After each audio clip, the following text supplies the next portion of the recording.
After I lost my job, my sister banned me from all family events, saying I was an embarrassment. She paraded her success while I stayed quiet until the day I showed up with news of my lottery win, and a check that changed everything. When the lottery official called to confirm I'd won $47 million, I wasn't thinking about new cars or dream homes. I was thinking about the family dinner I'd been uninvited from just 3 weeks earlier, when my sister Vanessa had smiled her perfect smile and said, "We'd rather not have your failure energy at Dad's birthday." Funny how money changes everything, especially for people who claimed you never mattered to them in the first place. The termination letter arrived on a rainy Tuesday morning, hidden among bills and junk mail, as if the universe was trying to soften the blow with deception. Despite your contributions, Meridian, healthcare is implementing organizational restructuring. Corporate speak for "you're fired." 6 years as a hospital administrator gone in a paragraph of carefully crafted legalese. I sat at my kitchen table, the letter trembling slightly in my hands. Rain tapped against the windows of my modest apartment. The one I'd been so proud to afford on my own after my divorce 3 years ago. The one with rent due in 11 days. My first instinct was to call my older sister Vanessa.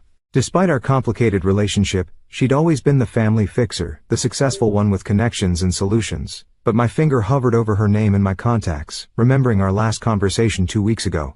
"Maybe if you'd gotten that MBA like I suggested instead of that useless public health degree, you wouldn't be stuck in middle management forever," she'd said casually over brunch while showing me photos of her family's recent Aspen ski trip. Her husband Bradley nodding along, their twin boys perfectly groomed in matching designer ski suits. I'd smiled and changed the subject, swallowing my defense that public health administration was meaningful work that helped people. That my middle management role coordinated care for thousands of vulnerable patients. That not everyone measured success by vacation destinations and square footage. Instead, I called my best friend, Maya. "They let me go," I said when she answered, my voice steadier than I expected. "Budget cuts." "Oh, Ellie, no." The genuine concern in her voice nearly broke my composure.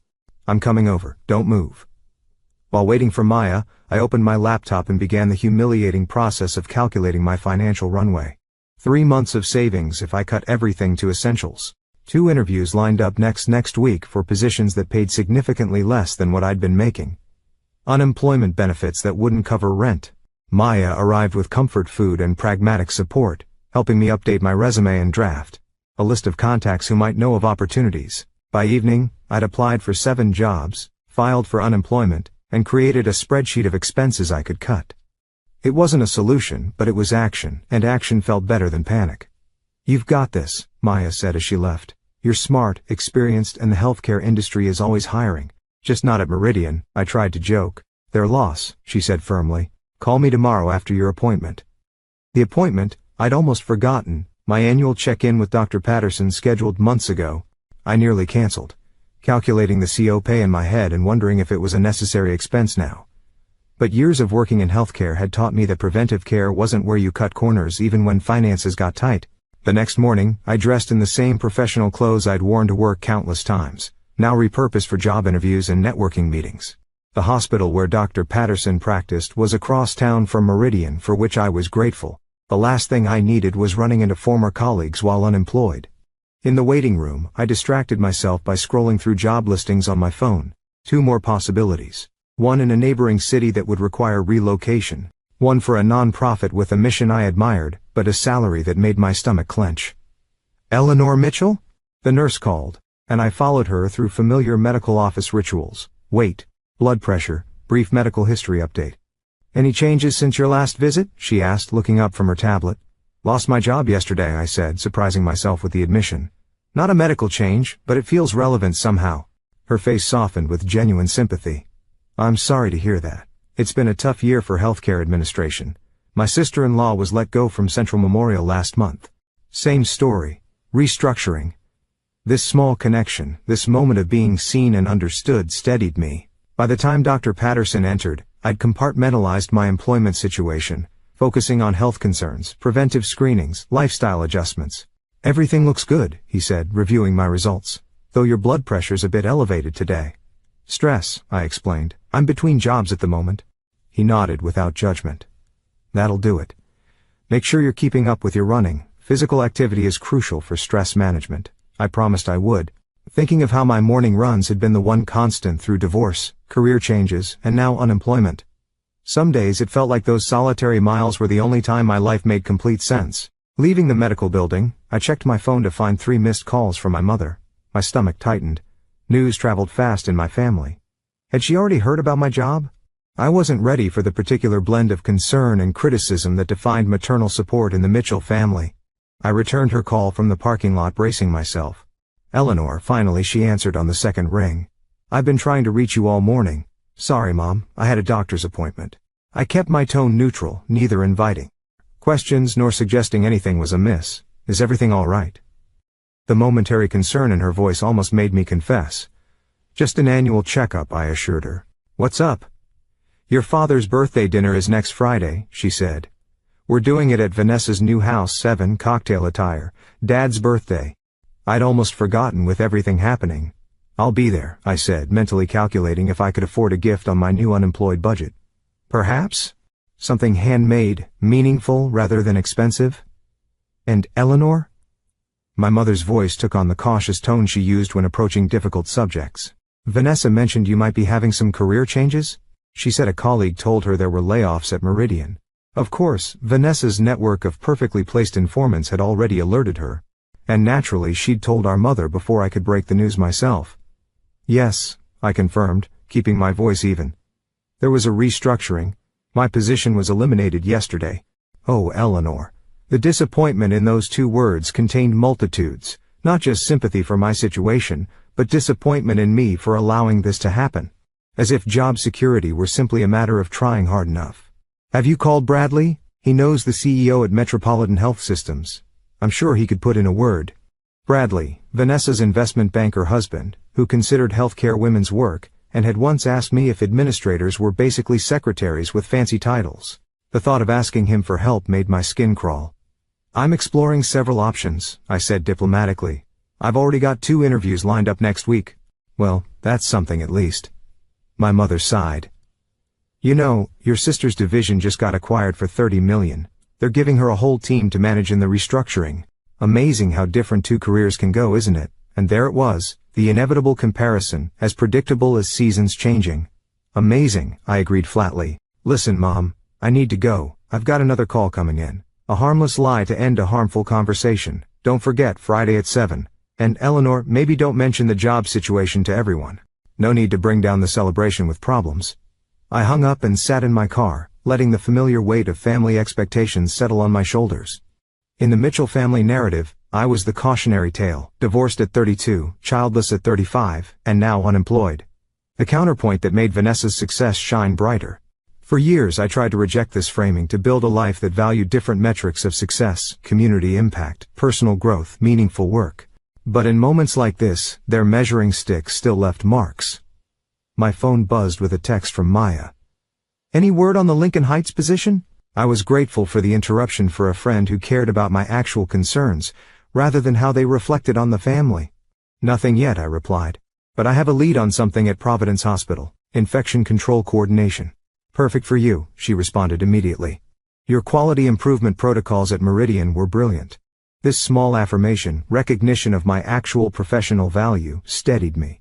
I started my car and headed home, planning to update my resume to highlight the infection control initiatives I'd led. One foot in front of the other, one application at a time, the way I'd always navigated setbacks. The next week passed in a blur of job applications, networking calls, and budget recalibrations. I sold some furniture I didn't need, canceled subscriptions, and picked up a weekend shift at a medical records consulting company. Not ideal, but it would extend my runway by a few weeks. By Thursday evening I'd had 3 interviews, 2 rejections, and 1, "We'll keep your resume on file." Not the rapid employment I'd hoped for, but movement nonetheless. As I ironed my 1 cocktail dress for Dad's birthday dinner, my phone rang with Vanessa's custom ringtone, Material Girl by Madonna, a private joke with myself. "Ellie," she said when I answered, using my childhood nickname that only appeared when she wanted something. "About tomorrow night, I'll be there," I promised. 7 cocktail attire. I haven't forgotten. "That's the thing," Vanessa said, her voice taking on the artificially sympathetic tone I knew preceded something unpleasant. "Bradley and I were talking, and we think it might be uncomfortable for everyone if you come tomorrow." The iron hovered above my dress as I processed her words. Uncomfortable how? Well, with your current situation, the job loss. You know how Dad gets about career stuff, it's so important to him. We don't want anything to distract from celebrating his achievement. His achievement? It's his birthday? Vanessa, not an award ceremony. 65 is a milestone, she corrected, and the party is also celebrating his retirement package. 30 years at the firm, full pension, the consulting contract they've offered him. It's a big deal. I set down the iron, switching it off so I wouldn't burn my only good dress while processing this conversation. So, you're uninviting me from Dad's birthday because I lost my job? I clarified, wanting to be absolutely certain I understood the absurdity correctly. Don't be dramatic, Ellie. We're just suggesting that maybe this particular gathering isn't the best timing.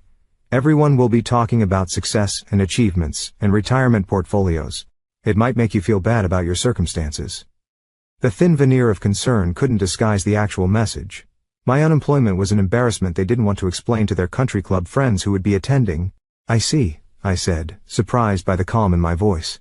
And does Dad know you're uninviting his daughter from his birthday dinner? A slight hesitation. He agrees it's for the best. Mom too. They're concerned about you, of course, but they think it might be easier for everyone this way. The casual cruelty of it hit me in waves. Not just the uninvitation but the unified family front behind it. The collective decision that my economic setback made me unworthy of inclusion in a family milestone. Vanessa, I said carefully. I've been laid off, not diagnosed with a contagious disease. My unemployment isn't catching. Don't be bitter, she snapped, the sympathetic pretense evaporating. It's not a good look on you. This is exactly what we're trying to avoid, your negativity bringing everyone down. We'd rather not have your failure energy at Dad's birthday. You can see him another time when things aren't so festive. Failure energy, as if my job loss were a character flaw rather than an economic reality faced by millions. Fine, I said, too stunned to argue further. Send him my love. We will, she assured me, voice brightening now that the unpleasant task was complete. And Ellie? Try LinkedIn Premium. Bradley says it's worth every penny for job seekers. After she hung up, I stood in my silent apartment, iron cooling on the board, cocktail dress half pressed. The magnitude of what had just happened slowly sank in. My family, the people who were supposed to offer unconditional support, had explicitly conditioned their love on my economic productivity. For a moment I contemplated calling my mother, appealing to whatever maternal instinct might override this callousness. But I knew what would happen, the passive acknowledgement that yes, it was unfortunate. But Vanessa was probably right. After all, she was the successful one. She understood these things. Instead, I called Maya. They uninvited me from Dad's birthday, I said when she answered, the word sounding even more ridiculous spoken aloud. They what? Her outrage was immediate and validating. Please tell me you're joking. Apparently my failure energy might contaminate the celebration of achievement. That's the most toxic thing I've ever heard, Maya declared. What are you going to do? I looked at the cocktail dress, at the small wrapped gift I'd prepared for my father. A first edition of a mystery novel he'd loved in his youth, found at a used bookstore for $12. More thoughtful than expensive, exactly what I'd thought would matter. I don't know, I admitted. Part of me wants to show up anyway, create a scene worthy of a reality show. I would pay to see that, Maya said loyally, but the other part, I hesitated, articulating a thought that had been forming slowly over years of familial disappointment. The other part wonders why I keep seeking approval from people who have made it clear they only value a very specific version of success. Maya was quiet for a moment. That's the multi-$1,000 therapy question, isn't it? We talked for another hour, her righteous anger gradually helping transform my hurt into something more productive, determination, not to prove my family wrong necessarily, but to reaffirm my own values, to remember that I hadn't chosen healthcare administration for the prestige or salary, but because I believed in creating systems that helped vulnerable people navigate complex medical challenges. After we hung up, I put away the cocktail dress and opened my laptop. If I wasn't going to spend Friday evening performing familial harmony at Vanessa's showcase home, I could use the time productively. There was a grant proposal for a community health initiative I'd been working on before the layoff. A passion project I'd started with colleagues who believed, as I did, that healthcare coordination could transform outcomes for underserved populations. Without the constraints of Meridian's corporate priorities, I could design the program as it should be, not as institutional politics demanded. I worked late into the night, energized by returning to work that aligned with my deepest values, rather than just advancing my career. The next morning, what would have been Dad's birthday celebration, I woke early for my usual run. 5 miles along the river path, mist rising from the water as dawn broke. With each step, each measured breath, I processed the reality of my family's rejection and what it revealed about their conditional love. By mile 3, I'd made a decision. I would give myself permission to step back from people who only valued me for external markers of success. Not cutting them off entirely, they were still family, but creating healthy distance to protect myself from their narrow metrics of worth. By mile 4, I was planning my day. After applying for 2 more positions, I would continue developing the community health grant proposal. Even if it never got funded, the process of creating it reconnected me with my professional purpose. By mile 5, I felt something unexpected, not just resignation or determination, but a strange sense of freedom. Without the constant pressure to meet my family's definition of success, I could reconnect with my own. Back at my apartment, showered and changed, I checked my email to find a response from Providence Hospital. They wanted a second interview for the infection control position. Progress. Not certainty, but movement in the right direction. As I prepared breakfast, my phone pinged with an email notification from an unfamiliar address, Maryland State Lottery Commission. Spam, almost certainly. I nearly deleted it without opening, but curiosity won out. The message was brief and official-looking, instructing me to contact their office regarding ticket 77,260,421. For a moment, I was confused. Then I remembered the lottery ticket Maya had insisted on buying when we stopped for coffee last week. For luck, she'd said. Career transition lottery karma. I'd laughed and tucked it into my wallet, forgotten until this moment. I called the number provided, expecting to learn I'd won $20, maybe $50. Enough for a nice dinner or perhaps a week of premium job search services. Maryland State Lottery. This is Jennifer. How can I help you? The voice answered crisply. Hi. I received an email about ticket 77,260,421, I explained. My name is Eleanor Mitchell. Yes, Miss Mitchell. Can you verify the last 4 digits of your social security number and your date of birth? I provided the information, increasingly curious. Thank you, Jennifer said. I'm pleased to inform you that you've won our progressive jackpot drawing. The current jackpot stands at $47 million. The world seemed to tilt slightly. I'm sorry, could you repeat that? $47 million, she said again, her tone suggesting this was a routine conversation for her. Congratulations. We'll need you to come to our main office to verify your ticket and complete the paperwork. Would Monday morning work for you? Somehow, I managed to agree to the appointment, ask relevant questions about documentation needed, and end the call without screaming, fainting, or otherwise alarming the Lottery Commission representative. Then I sat on my kitchen floor, back against the refrigerator, trying to comprehend what had just happened. $47 million. The exact amount was meaningless, merely life-changing in the most literal sense. My phone buzzed with a text from Vanessa. Dad had a wonderful birthday celebration. Everyone asked about you. We said you were unwell. Feel better soon. Attached was a photo of the family gathered around my father, champagne glasses raised, Vanessa front and center in a designer dress that probably cost more than my monthly rent. I stared at the message, then at my lottery confirmation email, then back at the message. The cosmic timing seemed too perfect to be coincidental, too dramatically ironic to be real life. Last night, I hadn't been good enough to attend a family dinner. This morning, I was a multimillionaire. I thought about how easily this changed everything, how quickly the family that had excluded me from my failure energy would welcome me back once news of my windfall spread. How Vanessa's attitude would transform from condescension to sudden sisterly affection. How my parents would forget they'd ever agreed to uninvite me from anything. I could already hear their justifications. We were just trying to protect you from feeling bad about your situation. We knew you were going through a tough time and didn't want to pressure you. Family always comes first, we've always said that. The thought made me both laugh and feel slightly ill. The transparency of conditional acceptance wasn't new. I'd experienced it through my divorce, through career setbacks, through choices that didn't align with the Mitchell family blueprint for success. But the lottery win illuminated it with such clarity that it was almost a gift in itself. I texted Maya, need to see you, emergency, good emergency. Then I set my phone aside and made a cup of tea, giving myself space to think. $47 million wouldn't just change my financial situation. It would change every relationship in my life, especially with the family who had just demonstrated exactly how they valued me when they thought I had nothing to offer. The question wasn't whether my family would try to re-enter my life. They undoubtedly would once news broke. The question was how I would respond when they did, what boundaries I would establish, what values I would prioritize. As the reality of my new situation began to sink in, I felt a strange calm replace the initial shock. This wasn't just about money. It was about the opportunity to redefine success entirely on my own terms. To build a life aligned with my actual values, not the performances of success my family had always demanded. I didn't need to prove anything to people who had made their conditional acceptance so explicit.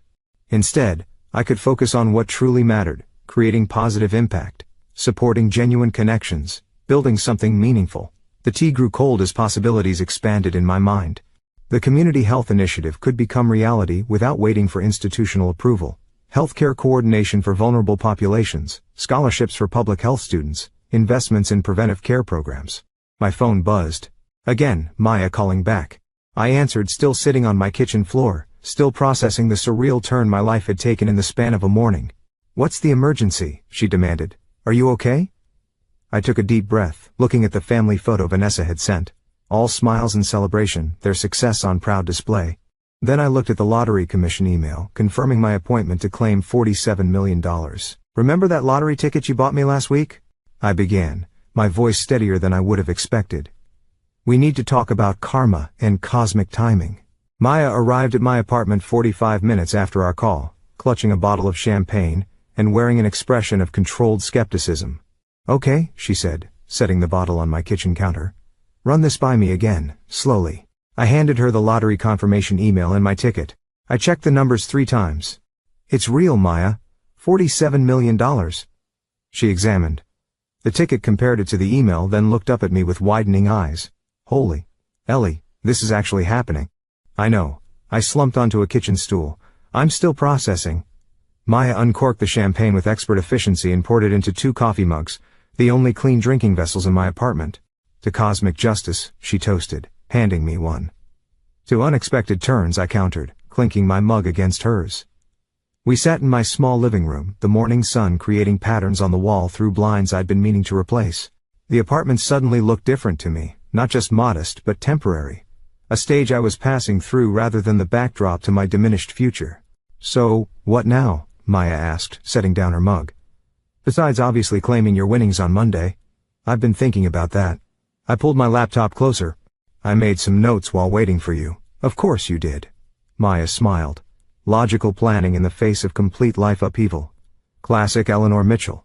I'd broken my thoughts into categories: immediate practicalities, financial strategy, personal goals, and the section I was most focused on, impact opportunities.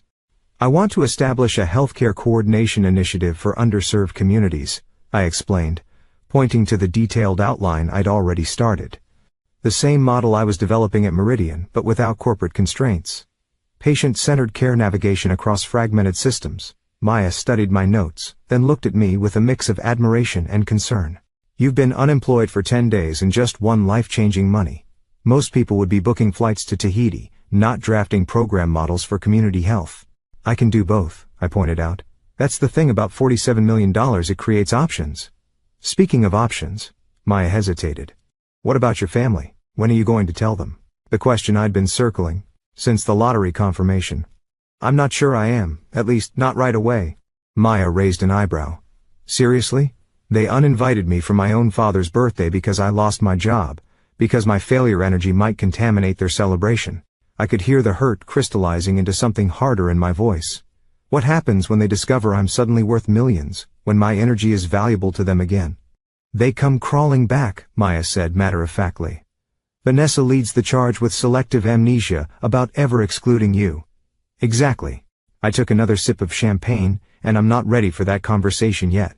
I need time to figure out what I want my life to look like without their judgment clouding my decisions. Maya considered this. "So what? You just don't tell them? For how long?" "News like this has a way of getting out, Ellie." She was right. Lottery winners could request anonymity in Maryland, but eventually the lifestyle changes would become obvious. Property purchases, career shifts, charitable giving, these things left paper trails. "I'm not saying forever," I clarified. "Just long enough to establish some boundaries, to decide how I want to structure my relationships going forward." "Fair enough." Maya refilled our mugs. Though I'd pay good money to see Vanessa's face when she finds out. We spent the afternoon outlining practicalities, Lawyers, I should consult financial advisors to interview security considerations. Most lottery winners never think about, until it's too late. Maya's professional background in risk management proved unexpectedly valuable for navigating sudden wealth. By evening, we had a solid plan for the coming week. Claim the winnings with minimal publicity, assemble a professional team for wealth management, begin research for the healthcare initiative, and maintain regular life patterns to avoid tipping off family or colleagues about my changed circumstances. One more thing, Maya said as she was leaving. The Providence Hospital interview, are you still going? I hadn't considered that my lottery win might change my professional plans. Yes, I decided. Regardless of the money, I want meaningful work. The financial freedom just means I can be more selective about positions and negotiate from strength. Maya hugged me tightly before departing. I'm so happy for you, Ellie, not just for the money, but for the chance to prove them all wrong by succeeding completely on your own terms. Alone again, I wandered my apartment, seeing it with new eyes. The furniture I'd carefully selected after my divorce, pieces that represented financial independence rather than luxury, the framed degrees on my wall, educational achievements. My family had consistently undervalued compared to Vanessa's more lucrative career path, the running medals from half marathons I'd completed. Personal milestones celebrated only by friends, never by relatives who saw athletic pursuits as time that could be better spent on professional advancement. My phone buzzed with a text from my mother. Hope you're feeling better, Eleanor. Your father missed you at his birthday. Vanessa's new home was beautiful. Maybe you can see it another time. The calculated casualness of it stung. No acknowledgement of the uninvitation, just the continuation of our family's tradition of rewriting uncomfortable realities into more palatable narratives. I didn't respond. Instead, I opened my laptop and continued refining plans for the community health initiative. If the Mitchell family valued financial success above all else, I would show them what real impact looked like, not through luxury homes and country club memberships, but through transformed systems and improved lives. The weekend passed in a blur of research and planning. I maintained my normal routines, morning runs, grocery shopping, laundry, while internally processing the seismic shift in my circumstances. By Sunday evening I felt calmer, more centered in the strange new reality of being secretly wealthy while outwardly unchanged. Monday morning, I dressed carefully for my lottery commission appointment, professional but understated. Nothing that would photograph dramatically if news cameras were present. The last thing I needed was Vanessa or my parents seeing me on the evening news before I'd figured out how to handle them. The lottery office was surprisingly mundane. A government building with fluorescent lighting and dated furniture. Jennifer, the representative I'd spoken with, guided me through verification procedures and paperwork with efficient friendliness. We respect winner privacy, she assured me, sensing my nervousness. Your name will be in public records as required by law, but we don't do press conferences unless winners request them. Definitely no press conference, I confirmed. You'd be surprised how many winners want them, she said, sliding another form across the desk. The spotlight can be tempting, even for people who later regret the attention. I thought of Vanessa, who would absolutely hold a press conference, probably with professionally designed graphics and catered refreshments. The contrast between us had never felt clearer. After 2 hours of signatures and verifications, it was done. I was officially a multi-millionaire with funds to be transferred within 3 business days. I left the lottery office feeling strangely unchanged yet fundamentally different, like a quantum particle existing in 2 states simultaneously. My phone buzzed as I reached my car. Providence Hospital, confirming tomorrow's second interview. I texted back my acceptance, still committed to pursuing meaningful work regardless of financial need. The money might change my circumstances, but I wouldn't let it change my purpose. At home, I made my first concrete decision as a wealthy person, hiring the law firm Maya had recommended to establish proper asset protection. The initial consultation was scheduled for Wednesday after the funds would be available. Until then, I would continue living exactly as before, giving myself time to adjust to the new reality before making visible changes. Tuesday's interview at Providence went surprisingly well. The infection control coordinator position aligned perfectly with my experience and values, focusing on systems that protected vulnerable patients. The salary they mentioned, 15% less than my previous position, no longer mattered, but the impact potential did. When would you be available to start? The HR director asked as the interview concluded. 2 weeks, I replied, giving myself enough time to set up proper financial structures before beginning a new chapter professionally. She smiled. We'll be in touch very soon, Miss Mitchell. Your experience at Meridian is exactly what we're looking for. I left the hospital feeling validated in a way that had nothing to do with my lottery win. My professional value remained intact despite Meridian's restructuring, despite my family's dismissal of my career choices. And now, with financial freedom, I could pursue the most meaningful aspects of healthcare administration, without concern for climbing corporate ladders or impressing family members. Wednesday morning, the bank called to confirm the transfer was complete. $47 million minus tax withholdings now resided in my previously modest checking account, a surreal juxtaposition of ordinary and extraordinary that made me laugh out loud when I checked the balance online. The meeting with the law firm Patterson Chen & Associates was comprehensive and reassuring. Eliza Patterson, the founding partner, had extensive experience with Southern Wealth clients and understood both the financial and personal implications. The first priority is protecting your assets, she explained. But equally important is protecting your personal boundaries. Wealth changes how people see you and treat you, sometimes in ways that are difficult to navigate, especially with family. I explained my situation, the strained family dynamics, the recent exclusion, my desire to establish boundaries before revealing my changed circumstances. Eliza nodded, understanding. That's actually wise. Most new wealth clients make the mistake of announcing their fortune before they've had time to process it themselves. It puts them at a disadvantage in every relationship renegotiation that follows. We established a series of trusts, an LLC for the healthcare initiative I was developing, and a comprehensive estate plan that reflected my values. By Friday, the basic structure would be in place, enough to begin my new financial life with proper protections. As I left her office, my phone buzzed with a call from Providence Hospital. They were offering me the infection control position, with a start date the following Monday if possible. I accepted immediately, feeling the pieces of my new life beginning to align. 2 more calls followed in quick succession. First, Maya, checking on my progress with the legal team, then unexpectedly, Vanessa. I hesitated before answering my sister's call, steeling myself for whatever new criticism or condescension awaited. Ellie, she began, using the familial nickname that always preceded manipulation. I've been thinking about you. How's the job search going? Fine, I replied neutrally. How are you? Wonderful, actually. Bradley just closed another major deal, and the boys got accepted to that exclusive summer program at the lake. You know, the one with the sailing instructors from Yale? Sounds nice. I kept my responses minimal, waiting for her to reach the actual purpose of her call. Listen, she continued. I wanted to check if you're free for dinner next week. Mom and Dad will be in town, and we thought it might be nice to have a family gathering. The invitation, just days after I'd been explicitly uninvited from our father's birthday, landed like a stone in still water. Really? I couldn't keep the skepticism from my voice.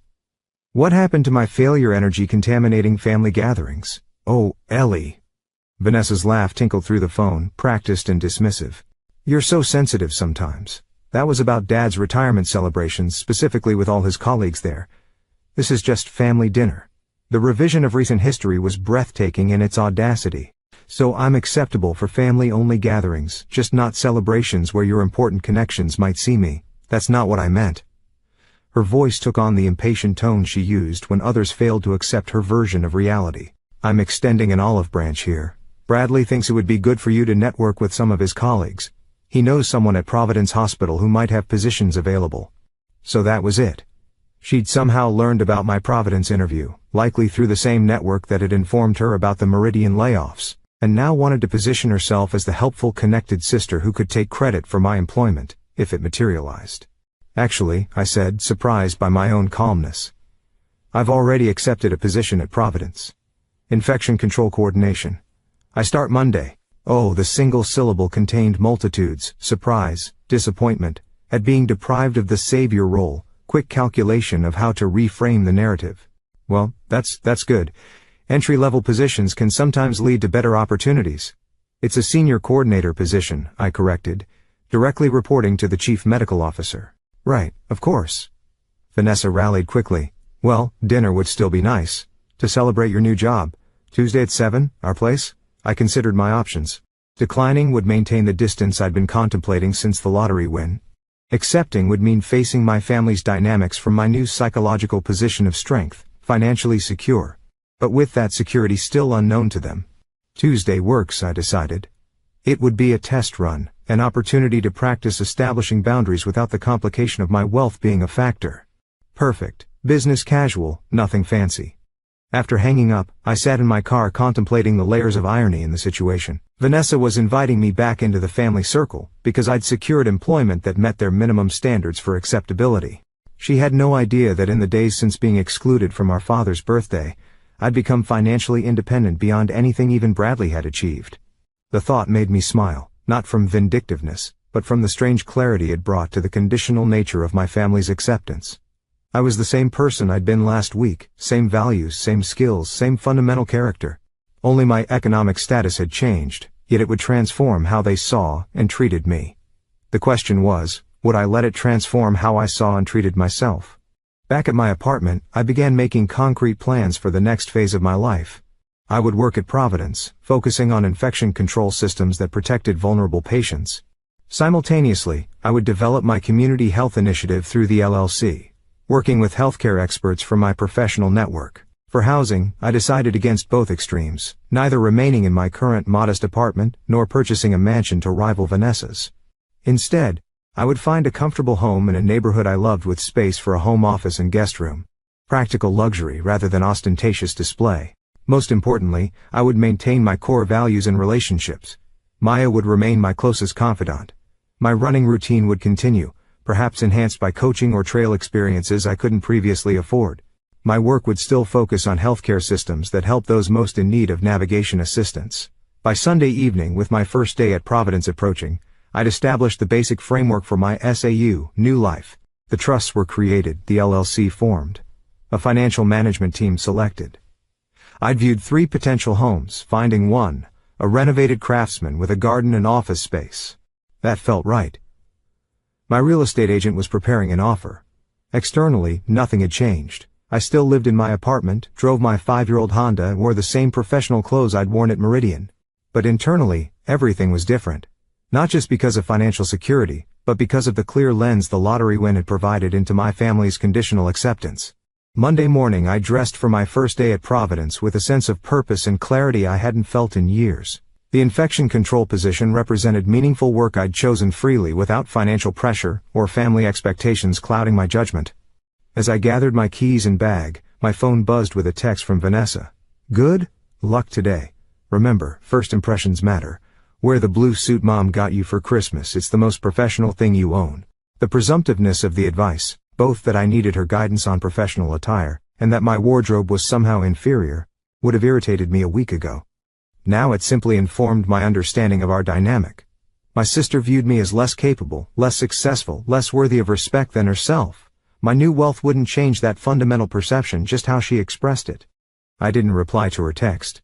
Instead, I drove to Providence Hospital with quiet confidence, ready to begin this new chapter on my own terms. The blue suit remained in my closet, replaced by a charcoal pencil skirt and burgundy blazer I'd chosen myself. The day passed in orientation activities and introductory meetings. My new colleagues were competent and welcoming, the infection control challenges complex and engaging. By afternoon, I was already identifying systems that could be improved, patient populations who could benefit from better coordination. Driving home, I realized I hadn't thought about my lottery win for hours. The work itself had been absorbing enough to push my changed financial circumstances to the background. Exactly as I'd hoped, money might provide security and opportunities, but purpose would come from the impact I created. I stopped at a realtor's office to sign the offer on the Craftsman house, making a cash bid slightly above asking price to ensure acceptance. The realtor's eyebrows raised slightly at the cash offer, but she didn't comment beyond confirming the details. The pieces were falling into place. Home, career, purpose, financial security. Each element aligned with my values rather than my family's expectations. Each decision made from a position of choice rather than necessity. Tuesday arrived, bringing with it my second day at Providence and, that evening, dinner with my family at Vanessa's home. The dinner I'd been excluded from a week earlier because of my failure energy, now replaced with conditional acceptance because I'd secured employment that met their minimum standards. I left work at 5, allowing time to return to my apartment and change for the family dinner. The irony wasn't lost on me that tonight would be the last time I'd face my family's judgment from a position of perceived economic inferiority. By our next gathering, my circumstances would be dramatically transformed. Either through their discovery of my lottery win, or through the visible changes in my lifestyle that would inevitably follow. As I changed into a simple black dress, elegant but intentionally understated compared to Vanessa's usual cocktail attire, I contemplated how to approach the evening. Not with righteousness or vindictiveness, but with clear boundaries and self-respect. My worth had never been determined by my economic status, neither when unemployed nor now as a multimillionaire. Tonight would be a test run for the person. I was becoming financially secure but defined by values rather than wealth, confident but not arrogant, successful on my own terms rather than my family's. I drove to Vanessa's suburban showcase home, parking my modest Honda between Bradley's Tesla and my father's Mercedes. The contrast would soon disappear, not because I planned to match their automotive display, but because authentic choices would replace the constraints of limited resources. As I approached the front door, I took a deep breath, centering myself in the knowledge that everything had changed, yet nothing fundamental about me needed to change. I had always been worthy of respect and inclusion. The lottery win merely illuminated that truth. It didn't create it. I rang the doorbell, ready to face my family from this new perspective of inner security. The evening ahead would be challenging, perhaps even uncomfortable, but it would set the stage for the relationships I wanted to build going forward. Relationships based on mutual respect rather than economic valuation. Whatever happened next, I would face it on my own terms, with my own values intact. The greatest win wasn't the lottery, it was the clarity about what truly mattered in my life and relationships. That clarity was worth more than $47 million. It was priceless. The door swung open to reveal Vanessa, picture perfect in a designer dress that probably cost more than my first month's salary at Providence. Her smile froze momentarily. As she assessed my simple black dress, a micro-expression of judgment flashing across her features before the hostess mask slipped back into place. Ellie, right on time. She air-kissed both my cheeks, a habit she'd adopted after Bradley's first international business trip. Everyone's in the living room. Mom and Dad just arrived. I followed her through the foyer, taking in the calculated opulence of her home, everything designed to impress, from the oversized crystal chandelier to the original artwork displayed with strategic lighting. The house wasn't just a home. It was a statement piece, a physical manifestation of Vanessa's definition of success. The living room continued the theme. Custom furniture arranged for maximum impact rather than comfort, design magazines artfully scattered on the coffee table, family photos in silver frames, displaying Vanessa, Bradley, and the twins in coordinated outfits against picturesque backgrounds. My parents were seated on the pristine white sofa, looking like they'd been posed for a family wealth management brochure. Mom in her St. John knit suit, Dad in business casual that still managed to broadcast affluence. Bradley stood at the built-in bar preparing drinks with performative precision. Eleanor, my father greeted me with the formal version of my name he always used in social situations. Congratulations on the new position. Providence is a respectable institution. The faint praise carried its usual undercurrent, respectable but not prestigious, acceptable but not impressive. Good enough for his disappointing daughter but nothing like Vanessa's accomplishments. Thank you, I replied simply. I'm excited about the infection control program. It will impact vulnerable patient populations across their system. My mother smiled tightly. That's nice, dear. Vanessa was just telling us about Bradley's new partnership track. Top 5 in his cohort and the youngest by almost a decade. And there it was. The immediate pivot to Vanessa's orbit. The reflexive comparison that had defined our family dynamics since childhood. Once it would have stung. Tonight I observed it with new clarity, recognizing the pattern without being wounded by it. Congratulations, Bradley, I said with genuine politeness. That's impressive. Bradley nodded from the bar. Lots of hours but worth it. Scotch, Eleanor? Or are you still doing that white wine spritzer thing? The subtle dig, positioning my preference as unsophisticated compared to his expensive single malt, was so predictable I almost smiled. Sparkling water, actually. I have an early meeting tomorrow, always the responsible one. Vanessa commented with a laugh that suggested responsibility was somehow less admirable than her brand of success. Bradley, pour me another of those wonderful martinis. The evening proceeded along familiar lines. My parents inquired briefly about my new position before Vanessa redirected the conversation to her children's achievements, Bradley's recent deals, and their upcoming vacation to a private island you probably haven't heard of. It's very exclusive. I participated minimally, offering appropriate responses when directly addressed, but otherwise observing the family dynamic with newfound detachment. Their approval had always been conditional. Their validation reserved for achievements that matched their narrow definition of success.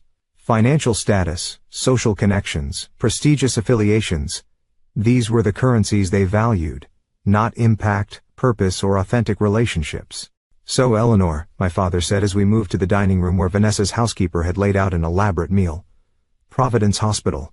Is there a path to advancement there, or is this position a holding pattern? The question's subtext was clear. Was this job merely a stopgap until I found something more impressive, or had I resigned myself to mediocrity? The position aligns with my values and expertise, I replied, taking my assigned seat at the table. Healthcare systems that protect vulnerable patients have always been my professional focus. My mother frowned slightly.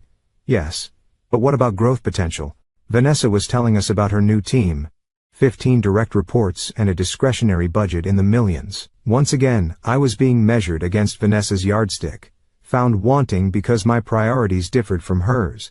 Because I valued impact over status, service over dominance. The healthcare landscape is changing, I said, keeping my tone neutral. Coordination roles are increasingly central to improving outcomes and reducing costs. There's significant growth, potential in developing systems that bridge fragmented care. Bradley cut in before I could continue.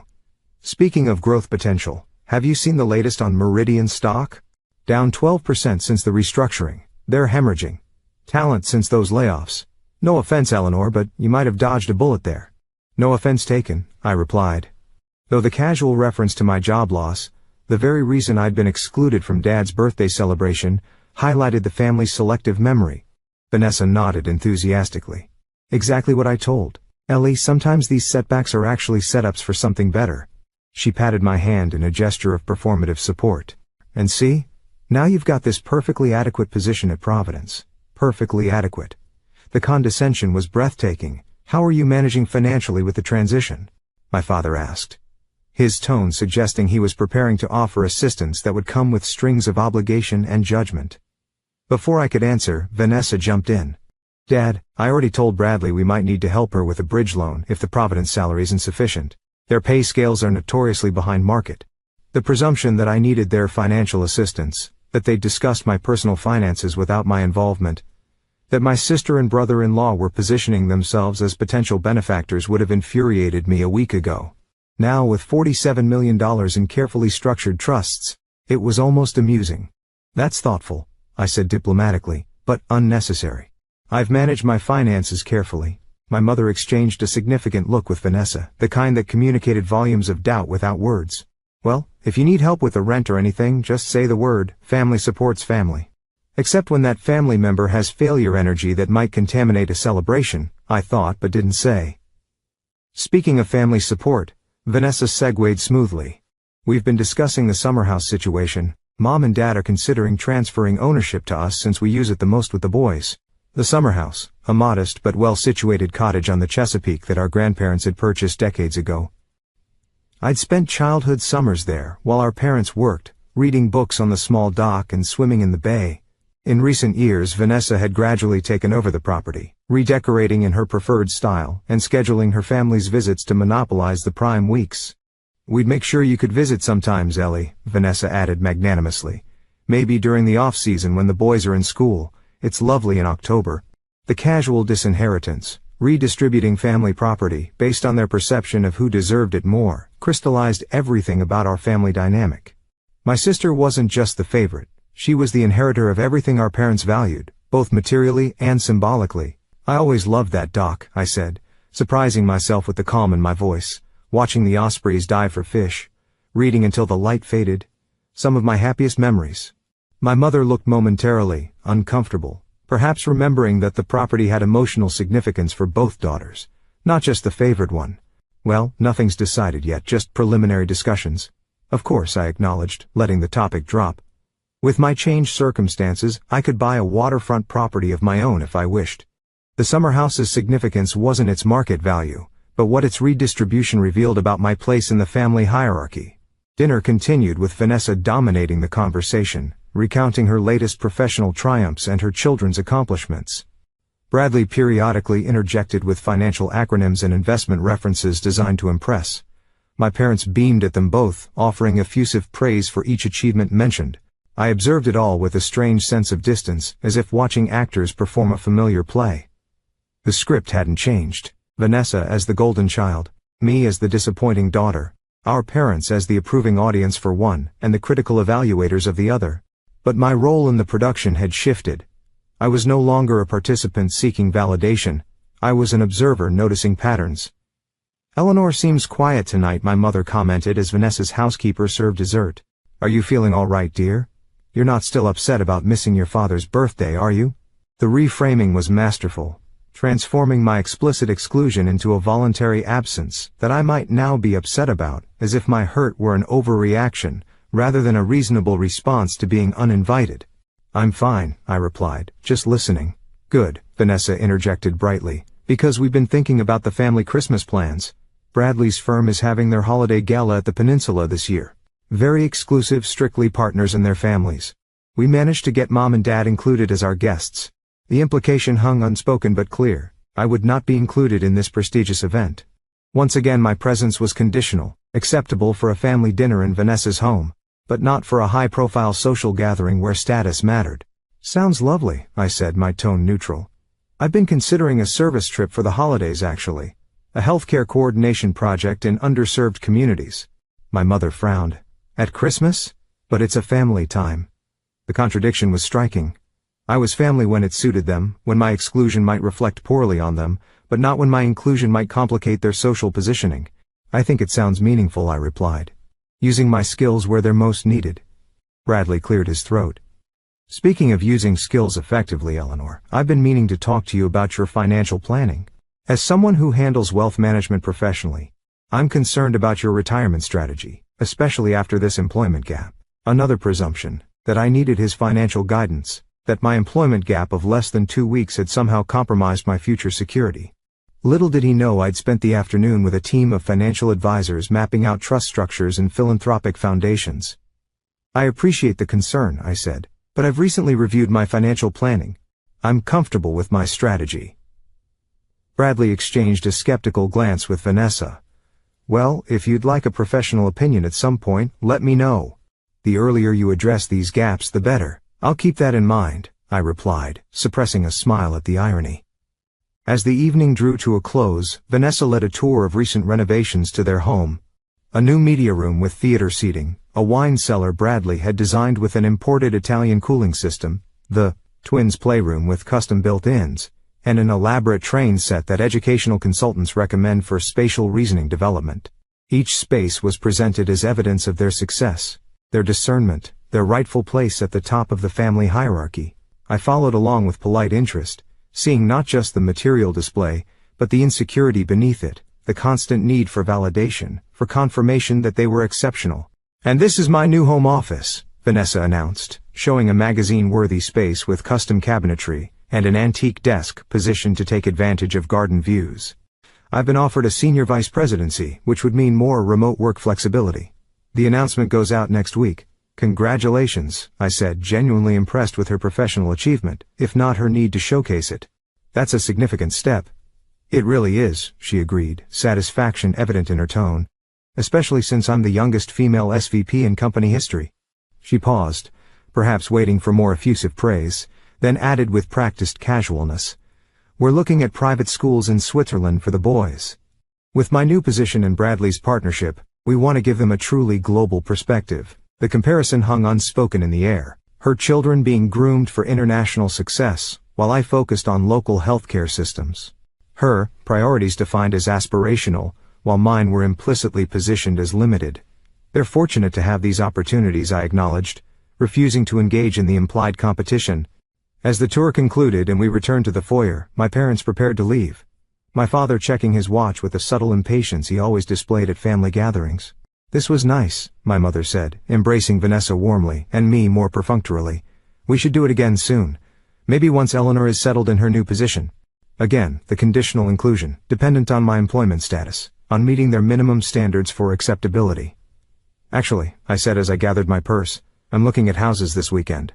If I find something suitable, perhaps I could host next time." Vanessa blinked in surprise. "Houses? I thought you were renting that apartment downtown." "I'm considering a change," I replied simply. "A garden would be nice." "Houses in this market?" Bradley scoffed. "With Providence's compensation structure? You might want to look at condominiums instead, much more realistic for your situation." There it was again. The assumption of financial limitation. The positioning of my choices as necessarily constrained compared to theirs. The reminder of my place in the hierarchy they'd constructed. "I've found some options within my parameters," I said, deliberately vague. "Well, don't overextend yourself," my father advised with the automatic caution he always directed at my financial decisions. "Property ownership comes with many hidden costs that first-time buyers often underestimate."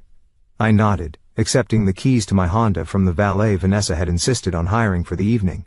An unnecessary expense for 5 cars in a circular driveway, but another signal of their prosperity. "Thank you for dinner," I said to Vanessa and Bradley. It was illuminating.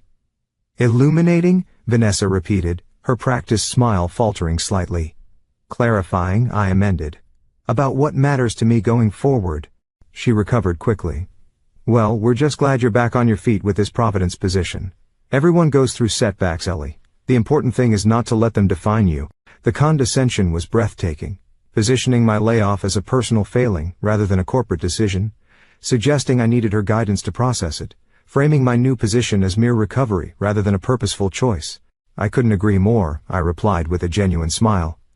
"We're defined by our values and choices, not our circumstances." The statement held deeper meaning than she could possibly understand, not just about employment, but about the wealth that had transformed my financial reality while leaving my core values intact. Driving home from Vanessa's showcase house to my modest apartment, I felt a surprising sense of lightness. The evening had confirmed everything I'd been processing since the lottery win. My family's love and inclusion were conditional, based on economic metrics and status markers, rather than inherent worth or authentic connection. The revelation wasn't new, but my response to it had transformed. Where once I'd felt hurt and inadequate, struggling to earn approval that was always just out of reach, now I felt clear-eyed and liberated. Their judgment had lost its power over me. Not because I'd suddenly acquired wealth that would impress them, but because I'd recognized the fundamental emptiness of seeking validation from people who measured worth in such limited terms. At home, I made myself a cup of tea and checked my emails. The real estate agent had called. My offer on the Craftsman house had been accepted. The seller appreciated the clean cash offer and flexible closing timeline. I could take possession at the end of the month if the paperwork processed smoothly. My first major purchase as a wealthy person was not a status symbol or luxury item, but a home that reflected my authentic preferences. Beautiful but not ostentatious, well-crafted rather than extravagant, practical and warm rather than designed to impress. I thought about how differently the evening at Vanessa's would have unfolded if my family had known about my lottery win. The dynamic would have shifted instantly, not because I had become more worthy of respect or inclusion, but because my economic status would have suddenly met their criteria for value. My father would have been interested in my financial planning rather than skeptical of my capacity. My mother would have proudly mentioned my new circumstances to her friends rather than minimizing my achievements. Vanessa and Bradley would have positioned themselves as allies rather than benefactors, perhaps even seeking investment in their ventures or connections to my newly valuable network. The conditional nature of their acceptance would have been revealed, not through exclusion, but through sudden transparent inclusion. Just as conditional, just as empty of genuine appreciation for who I was as a person. I finished my tea and prepared for bed, mentally reviewing my plans for the coming weeks. Tomorrow, I would continue building the infection control program at Providence, leveraging my expertise to protect vulnerable patients. This weekend, I would meet with architects about adapting the Craftsman house to my needs, not excessive renovations but thoughtful improvements to create spaces for both work and relaxation. Next week, I would formalize the structure for my healthcare coordination initiative, beginning with research into communities most affected by fragmented care systems. The project that had once been a side passion constrained by corporate priorities and limited resources, could now become a fully realized program with significant impact potential. Through it all, I would maintain my core identity and values, not defined by either the limitations of my previous financial situation or the excesses made possible by the lottery win. The money had changed my circumstances, not my character, had expanded my options, not altered my priorities. As I drifted towards sleep, I realized the true value of the lottery win wasn't the financial security it provided, but the clarity it offered.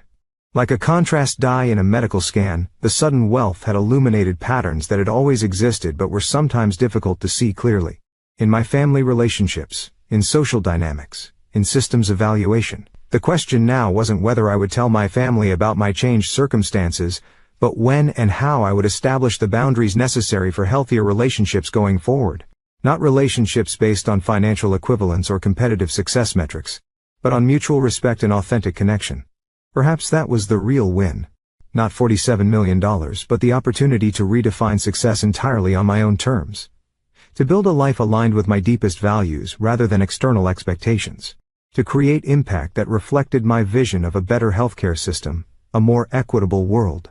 Tomorrow would bring new challenges, new decisions, new opportunities to align my actions with my values. But tonight, I slept more peacefully than I had in years, secure in the knowledge that my worth had never been determined by my bank account, neither when it contained 3 digits nor now that it held 8. I was and always had been more than enough exactly as I was. My second week at Providence Hospital passed in a productive blur. The infection control role challenged me in exactly the ways I'd hoped. Complex systems to optimize, interdepartmental, relationships to navigate, vulnerable patient populations to protect. I arrived early each morning and often stayed late. Not from financial necessity, but from genuine engagement with the work. My colleagues had no idea I was anything other than what I appeared to be. A healthcare administrator starting fresh after a corporate restructuring. I kept my lottery win completely private, maintaining the same routines and lifestyle I'd had before. Same modest lunch brought from home, same professional but unremarkable wardrobe. Same 5-year-old Honda in the parking lot. The only people who knew about my changed circumstances were Maya, my legal team, and the financial advisors managing my newly established trusts. This small circle of confidants provided both practical support and a reality check when the surreal nature of my situation became overwhelming. "How's it going, secret millionaire?" Maya asked over lunch on Friday, keeping her voice low despite the crowded restaurant. "Surreal," I admitted. "I spent yesterday morning in budget meetings, arguing for additional infection control training, resources that would cost the hospital $50,000. Then I spent the evening approving wire transfers in the millions for my philanthropic foundation." Maya smiled. "The Eleanor Mitchell Healthcare Access Initiative." "Still can't believe you named it something so practical. As opposed to what? The Planetary Vengeance Foundation making Vanessa Mitchell Cooper's head explode." "Since 2023," I laughed. "I would donate to that foundation," Maya said with mock seriousness. "So when are you telling them? Your family, I mean." The question. I'd been circling for 2 weeks. "I'm thinking after I move into the new house. The closing is next Friday, and I can be settled within a week after that. Then maybe I'll host that family dinner I mentioned." "The big reveal," Maya mused. "Wish I could be there to see their faces." "Actually," I said, "I was hoping you would be there, not for the reveal itself. That should probably be just family. But afterward, for support. Moral support or physical backup. Because I've been working out, but Bradley looks like he plays squash or whatever rich people do for exercise." I laughed. "Moral support, though I don't anticipate a scene. More likely an immediate pivot to how they always believed in me, followed by investment proposals and suggestions for how I should spend my money." "Classic," Maya agreed. "Speaking of spending money, how's the house planning going?" I pulled out my phone to show her the architect's preliminary sketches for the Craftsman renovation. Nothing ostentatious. Preservation of the original character with thoughtful updates to the kitchen, primary bathroom, and office space. The most significant addition was a detached studio in the backyard where I could develop my healthcare coordination initiative away from the main house. "It's perfect," Maya said, studying the plans. "Totally you. Practical, beautiful, but not flashy." "That's the goal," I agreed. "I want my life to reflect my values, not just my bank account. The money should enable meaningful choices, not define my identity." Maya looked up from the plans with unexpected seriousness. "You know, Ellie, most people wouldn't handle this situation the way you are. Sudden wealth usually changes people." "It's changing me too," I acknowledged, "just not in the ways people might expect. It's clarifying rather than transforming, helping me see more clearly what's always mattered to me and what never really did." After lunch, I returned to Providence for afternoon meetings, continuing the compartmentalization that had defined these strange transitional weeks. Ordinary healthcare administrator by day, ultra-wealthy philanthropist by evening. The duality was unsustainable long-term, but served a purpose for now, allowing me to establish my professional identity independent of my financial circumstances. The weekend brought more concrete steps in my transformed life. Saturday morning. I met with the architect at the Craftsman house, walking through each room and discussing the renovation priorities. The previous owners had maintained the property's historic character while updating key systems. The roof was new, the electrical recently rewired, the foundation reinforced for earthquake safety. "We can preserve most of the original features," the architect noted as we examined the built-in bookshelves and leaded glass windows in the living room. "The craftsmanship is exceptional. That's what drew me to the house," I explained. "The sense that it was built with care and meant to last. I want the renovations to honor that intention." We discussed timeline and budget, the former more important than the latter now, though I saw no reason for excessive spending. Quality materials, skilled craftsmanship, thoughtful design, these were worth paying for. Luxury for its own sake was not. Later that afternoon, I met with Dr. Sanderson, former chief medical officer at Meridian and longtime mentor, to discuss the healthcare coordination initiative I was developing. She'd been surprised by my invitation to consult, but intrigued by the concept. We'd arranged to meet at a quiet cafe rather than my apartment, maintaining the appearance of normal financial circumstances, until I was ready for wider disclosure. The concept is solid, she said after reviewing my preliminary plans. Bridging gaps between hospital discharge and community care is a persistent challenge, especially for vulnerable populations. But implementation is complex, particularly without institutional backing. That's where I'm hoping your expertise comes in, I said. I'm establishing a foundation to fund the initiative independently. We wouldn't be constrained by hospital profit motives or insurance limitations. Dr. Sanderson raised an eyebrow. A foundation? That's ambitious, Eleanor. Funding would be substantial for a program of this scope. The funding is secured, I assured her, not yet ready to reveal the full extent of my resources. I'm more concerned with building the right operational model and measuring outcomes effectively. She studied me with the perceptive gaze that had made her both an exceptional physician and administrator. Something's changed since Meridian. You've always been confident in your expertise, but this is different. You're talking about this initiative like it's already real, not just a concept. Because it is real, I said simply, or it will be very soon. I've experienced some changes in my circumstances that make this possible now. She nodded slowly. Well, whatever those changes are, they seem positive. This initiative could genuinely transform care coordination if implemented properly. I'd be interested in consulting, particularly on the clinical integration aspects. We spent the next 2 hours outlining governance structures, staffing models, and evaluation frameworks. Dr. Sanderson's experience complemented my systems perspective. Her clinical background filling gaps in my administrative approach. By the time we parted, we had a solid foundation for the initiative, and plans to meet again the following week with other potential team members. Sunday morning, I woke to a text from Vanessa. Checking if you're coming to Mom's birthday lunch next month. Planning seating arrangements. I stared at the message, contemplating the irony. 3 weeks ago, I'd been explicitly uninvited from our father's birthday because of my failure energy. Now I was being included in advanced planning for our mother's celebration. The only meaningful change had been securing employment that met their minimum standards for acceptability, or so they thought. The actual change, my lottery win, remained private, known only to my small circle of confidants. How quickly would my place in the family hierarchy shift if they knew the full extent of my transformed circumstances? I texted back, yes, I'll be there. Then added, I'd like to host a small family dinner at my new place before then. Friday after next? Vanessa's response came quickly. New place? Did you find a better apartment?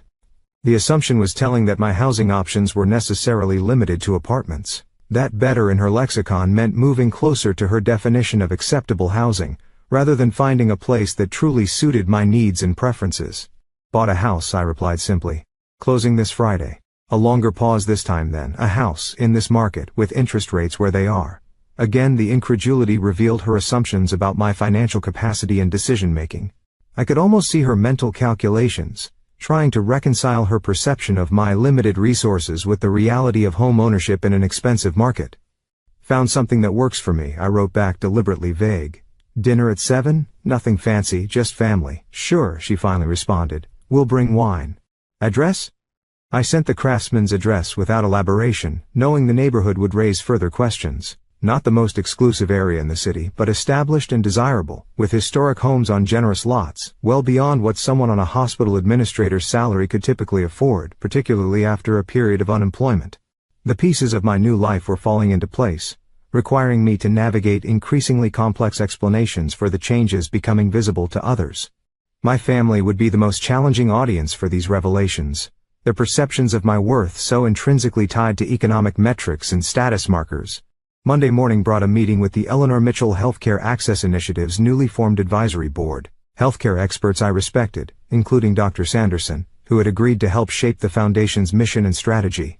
I'd been honest about the funding source, explaining the lottery win without unnecessary detail, focusing instead on the opportunity it created to address systemic healthcare gaps. The foundation's initial endowment is substantial, I explained to the gathered experts. Enough to fund multiple coordination programs across different healthcare settings and maintain operations indefinitely if managed properly. And you want to focus specifically on transitions of care for vulnerable populations, clarified Dr. Whitman, a public health researcher from the local university. Yes. Hospital discharge to home is particularly critical. Patients without resources often deteriorate after discharge because they can't navigate fragmented systems to access necessary follow-up care, medications, or support services. It's an ambitious but worthy focus, Dr. Sanderson commented, and not one that existing healthcare structures address effectively because the financial incentives aren't aligned. The meeting continued for 3 hours. The kind of deep, substantive discussion about healthcare improvement I'd always valued, but rarely had the freedom to pursue fully within corporate constraints. Now, with independent funding and decision-making authority, I could build programs based solely on patient needs and evidence-based practices, rather than institutional politics or profit margins. By week's end, the initiative had a formal structure, mission statement, and initial programming focus. The advisory board would meet monthly to guide strategic development, with subcommittees addressing specific operational areas. Dr. Sanderson had agreed to serve as clinical director, bringing credibility and expertise that would help establish the foundation in healthcare circles. Friday brought the closing on the Craftsman House, a straightforward process given the cash purchase and minimal contingencies. By afternoon, I held the keys to my new home, the first major acquisition of my post-lottery life. Maya met me there after work, bearing champagne and takeout to celebrate. To new beginnings, she toasted as we sat on the empty living room floor, plastic cups of champagne and containers of Thai food spread before us. And to authentic choices, I added, clinking my cup against hers.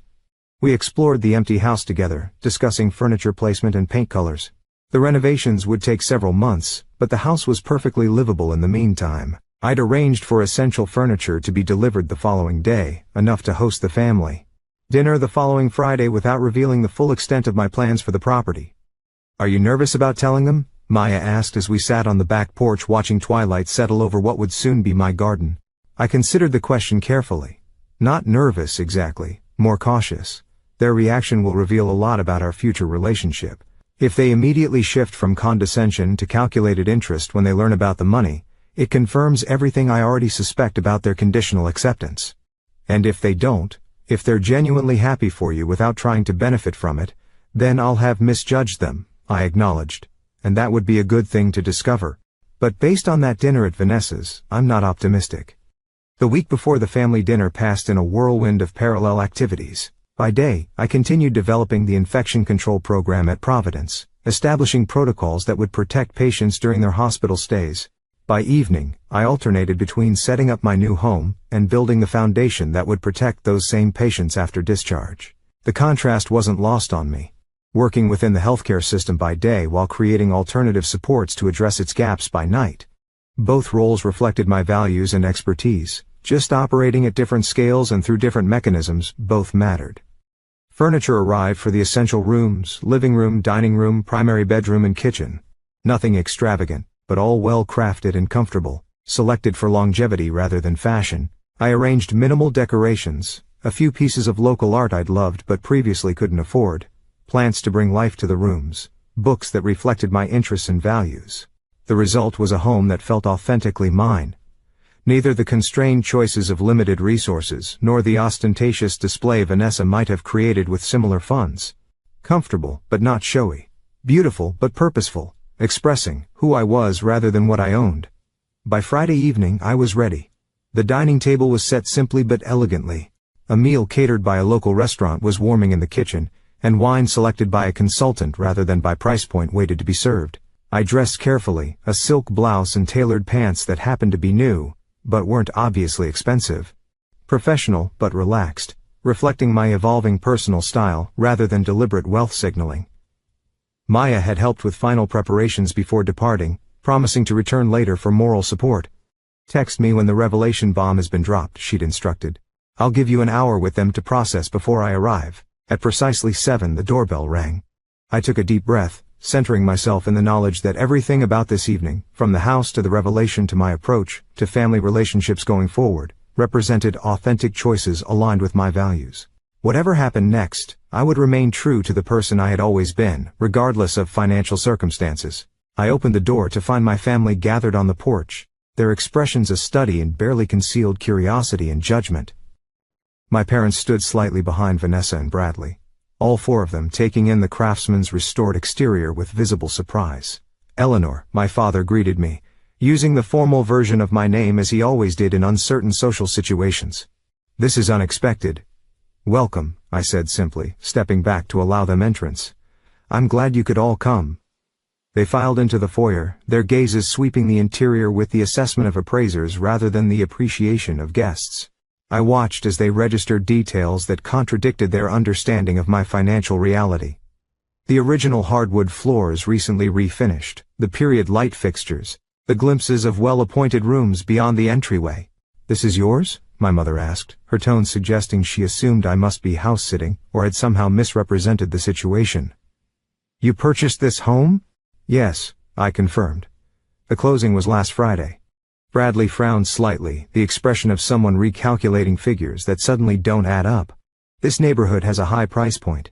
These craftsman properties rarely come on the market. I was fortunate with timing, I said, offering no further explanation yet. Would you like a tour before dinner?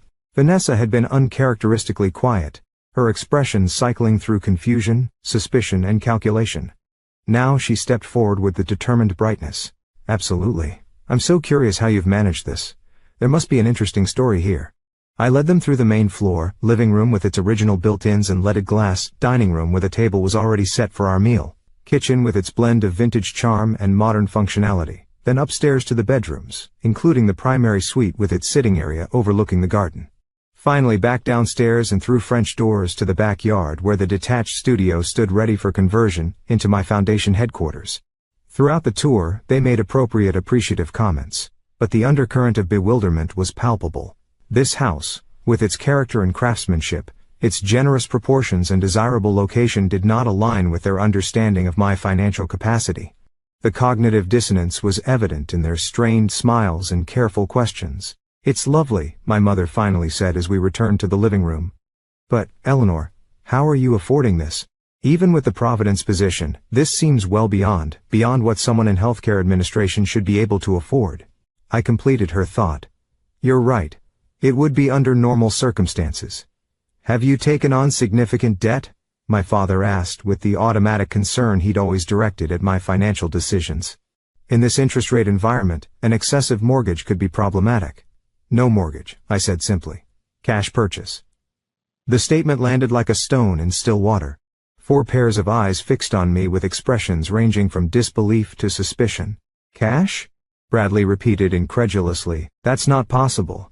These homes sell for well over $1 million in the current market. $1.7 million to be precise, I confirmed, plus another $300,000 budgeted for renovations. Vanessa laughed, the sound brittle with forced casualness. Ellie, what's going on? Did you rob a bank? Discover a long-lost rich relative? This doesn't make sense. The moment had arrived, the revelation that would inevitably transform our family dynamic, for better or worse. I gestured toward the sofa. Maybe we should sit down. I have something to share with you. They arranged themselves on the living room furniture with the wariness of people who suspect a prank or scheme. My father leaned forward slightly, his expression a mixture of concern and curiosity. My mother perched on the edge of the sofa beside him, her social smile fixed firmly in place despite the uncertainty in her eyes. Vanessa and Bradley exchanged a glance loaded with unspoken communication before turning their attention back to me. Well? Vanessa prompted. What's the big secret? I took a seat in the armchair opposite them, my posture relaxed but poised. 3 weeks ago, I won the lottery. $47 million to be exact. The silence that followed was absolute. 4 faces registered shock in distinct ways. My father's eyebrows shooting upward, my mother's hand flying to her collar, Bradley's mouth opening slightly, Vanessa's entire body freezing in place. That's not funny, Eleanor, my mother finally said, her voice strained. It's not a joke, I replied calmly. I have a ticket purchased the day after I was uninvited from Dad's birthday celebration. The winning numbers were drawn the following morning. I've since claimed the prize, established appropriate financial structures, and begun implementing plans for both personal and philanthropic use of the funds. $47 million, Bradley repeated, financial calculations visibly processing behind his eyes. After taxes, that's approximately $28 million, give or take, I confirmed. Yes, I've accounted for tax implications in my financial planning. Arsh, why didn't you tell us immediately? My father asked, finding his voice at last. This is extraordinary news, Eleanor. Family should share in such momentous events. The irony of his statement, given my explicit exclusion from his birthday celebration just weeks earlier, was breathtaking. I kept my expression neutral. I needed time, I explained, to process the change myself, to establish proper legal and financial structures, and to consider what this means for my life going forward. Of course you did, Vanessa interjected, her initial shock now transforming into something more calculated. It's a lot to take in. We completely understand, don't we? She looked pointedly at our parents, who nodded with sudden enthusiasm. Absolutely, my mother agreed quickly. Such a blessing, Eleanor. We're so happy for you. The pivot was exactly as I'd anticipated, from condescension to enthusiasm, from judgment to support, from exclusion to embrace. Not because I had changed as a person, but because my economic status now met their criteria for value. Thank you, I said simply. Bradley cleared his throat. I have several clients in similar situations. Sudden wealth requires specialized management. I'd be happy to introduce you to our high net worth team at the firm. That's very kind, I replied. But I've already established a comprehensive financial team. The structures are in place. He blinked, clearly unprepared for the possibility that I might not need or want his financial guidance. Well, if you'd like a second opinion at any point. I'll keep that in mind, I assured him. The same response I'd given at their dinner when he'd offered unsolicited financial advice based on his assumption of my limited resources. Vanessa leaned forward, her expression now animated with excitement. This is just amazing, Ellie. God, I can't believe you kept this secret for 3 weeks. No wonder you could buy this gorgeous house. What else are you planning? A vacation property? New car? I've established a healthcare foundation, I said, redirecting the conversation from consumption to purpose. The Eleanor Mitchell Healthcare Access Initiative. We'll focus on improving care coordination for vulnerable populations, particularly during transitions from hospital to home. My mother's forehead creased slightly, her enthusiasm dimming at this unexpected direction. That's very noble, dear. But surely you'll also enjoy some of this blessing personally. Perhaps a more upscale neighborhood than this, or investments in some of Bradley's funds? Her question revealed everything about her values and expectations. That appropriate wealth use meant status displays and family financial entanglements rather than community impact or personal meaning. This neighborhood suits me perfectly, I replied. And yes, I've made substantial investments in the foundation, in a diversified portfolio managed by my financial team, and in this home, which represents exactly what I want. Not more, not less. My father studied me with newfound attention, as if seeing me clearly for the first time. You seem to have thought this through quite thoroughly, Eleanor. I have, I confirmed. The money has changed my circumstances, not my character or values. I'm still the same person I was before the lottery, just with more resources to pursue what's always mattered to me. The statement hung in the air between us, its implications rippling through the carefully constructed family narrative. I had always been this person, thoughtful, purposeful, values-driven. The economic limitations that had previously allowed them to dismiss my choices as necessity rather than principle were now removed, revealing the authentic preferences that had always guided me. Vanessa's smile faltered slightly before she recovered. Well, this calls for celebration. Bradley, open that wine you brought, a toast to Ellie's incredible good fortune. She turned to me with bright eyes.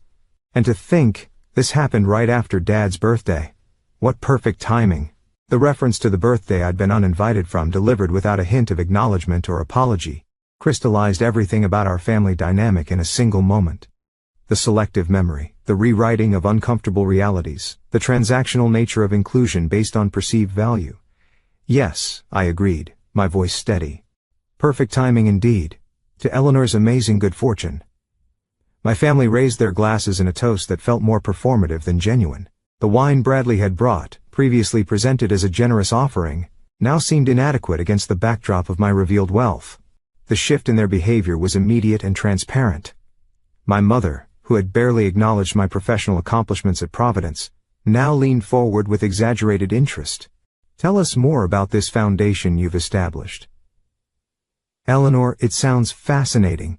Her tone carried the same forced enthusiasm she'd used when Vanessa's children performed in elementary school plays, polite interest masking fundamental disengagement with something she considered unimportant.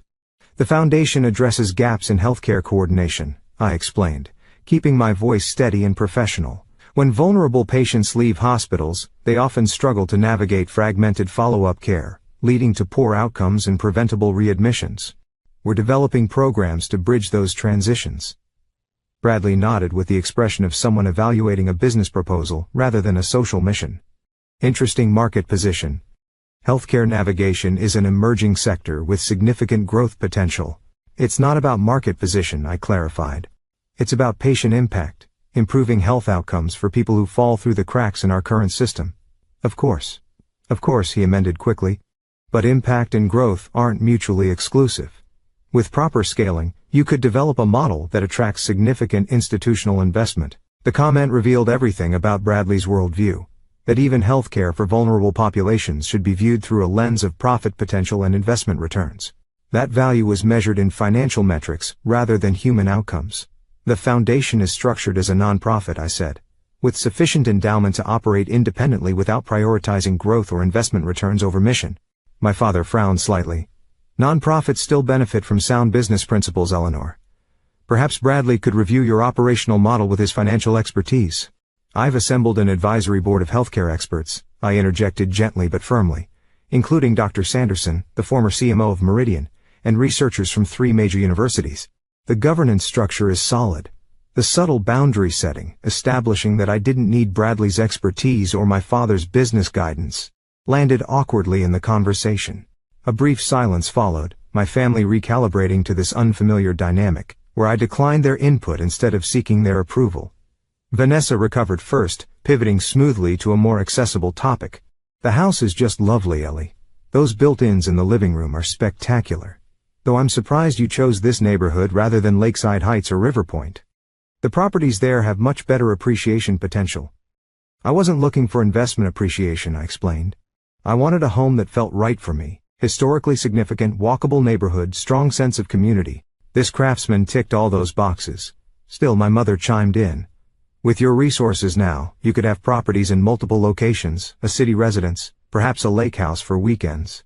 The Milton family just purchased the most exquisite cottage on Lake Windermere. There it was. The assumption that wealth should automatically translate to multiple properties, to status acquisitions that aligned with their social circle's expectations, that my choices should suddenly mirror theirs now that financial constraints were removed. I'm focusing on this home for now, I said. The renovation will take several months, and I want to be hands-on with the process. My father cleared his throat. Speaking of processes, have you engaged proper wealth management? These matters can be complex, especially with lottery winnings. Statistics show that many winners mismanage their funds without appropriate guidance. I've established comprehensive structures, I assured him. Trusts, investment portfolios, tax planning. Everything has been addressed with a team of specialists.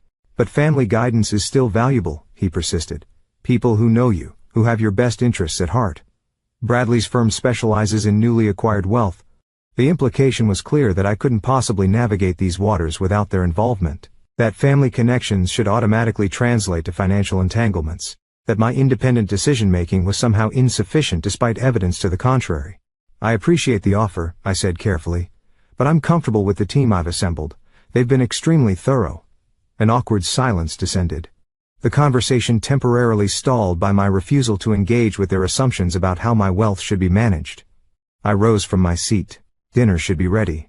Shall we move to the dining room? The meal provided temporary structure to an increasingly strained interaction. As we settled around the table, the physical act of passing dishes and discussing the food created a semblance of normalcy. But beneath the surface, fundamental recalibrations were occurring. My family processing my changed status and my unexpected boundaries around it. So, Vanessa ventured as we began eating. Will you be continuing at Providence now that you don't need to work? The slight hesitation revealed her struggle to reconcile my employment with my newfound wealth. Yes, I confirmed. The work is meaningful and aligns with my values. The infection control program benefits vulnerable patients, complementing what the foundation will do in post-discharge coordination. But surely with $47 million you could pursue more. Elevated interests? My mother suggested. Travel perhaps, or arts patronage. The symphony is always seeking board members with philanthropic capacity. The phrase elevated interests landed with particular weight. The implication that healthcare administration was somehow lesser, something done from necessity rather than choice. That my professional focus on protecting vulnerable patients was a compromise rather than a calling. Healthcare is my elevated interest, I replied simply. It always has been. The lottery win doesn't change that, it just expands what I can accomplish in the field. Bradley set down his fork with the precision of someone about to make an important point. While admirable, that perspective might limit your social integration into certain circles. High net worth individuals tend to engage in specific philanthropic arenas, arts, education, global initiatives. Healthcare coordination is niche. The statement crystallized everything about my family's value system. That philanthropy should be selected for social positioning, rather than authentic passion. That certain circles should dictate my choices rather than my own expertise and values. I'm not particularly concerned with social integration into high net worth circles, I said, my tone neutral but firm. I'm focused on creating meaningful glance with Vanessa, a silent communication passing between them. We just want you to benefit fully from this blessing, Eleanor, to take advantage of all it offers, access to new experiences, new relationships, new opportunities. I am benefiting fully, I assured her, by pursuing precisely what matters most to me without financial constraints. That's the true gift of this situation. The freedom to align my resources with my values. The concept seemed to puzzle them that I viewed wealth primarily as a means to express existing values, rather than as a ticket to a different social stratum. That my core identity remained unchanged, despite my transformed economic status.